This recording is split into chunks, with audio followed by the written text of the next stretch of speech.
Le 4 avril prochain, le Conseil de sécurité des Nations Unies va tenir une importante réunion à New York consacrée exclusivement à la situation qui prévaut à l'est de la RDC. En prévision de cette importante réunion, l'envoyé spécial du secrétaire général des Nations Unies pour la région des Grands Lacs, M. Wang Zia, est en tournée dans quelques pays de la région. Reçu par le président de la République Félix-Antoine Tshisekedi Tshilombo, M. Wang Zia a expliqué l'objet de sa mission au chef de l'État qui a fait à son tour sa lecture de la situation actuelle jugée très préoccupante. Au cours de cette même audience, M. Wang Zia a réitéré la volonté des Nations Unies d'accompagner la République démocratique du Congo dans la recherche d'une paix durable au regard des atrocités que vivent au quotidien les populations des provinces du Nord et Sud Kivu. Nous avons une situation de crise très inquiétante avec les dernières évolutions qui a aggravé encore davantage l'instabilité dans la région des Grands Lacs, notamment à l'est de la RDC. Avant d'aller à New York pour participer à une réunion du Conseil de sécurité consacrée à la région des Grands Lacs, qui aura lieu le 4 avril prochain.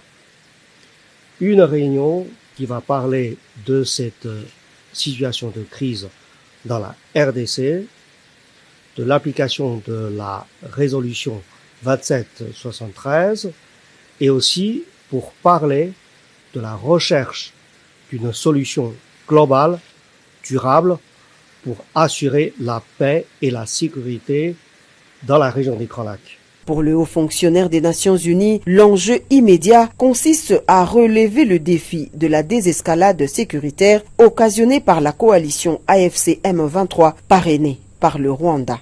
C'est une occasion importante pour contribuer à la désescalade des tensions actuelles et après parler des dossiers plus globaux, plus substantiels.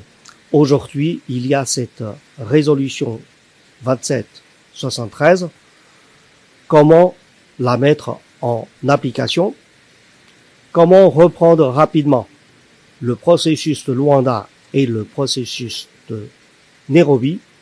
Et c'est là l'enjeu immédiat à relever pour désescalader la tension et après mieux gérer les enjeux à moyen et à long terme. Par ailleurs, l'envoyé spécial du secrétaire général des Nations Unies pour la région des Grands Lacs s'engage à poursuivre ses bons offices et à soutenir les deux processus de paix en cours, celui de Luanda et de Nairobi.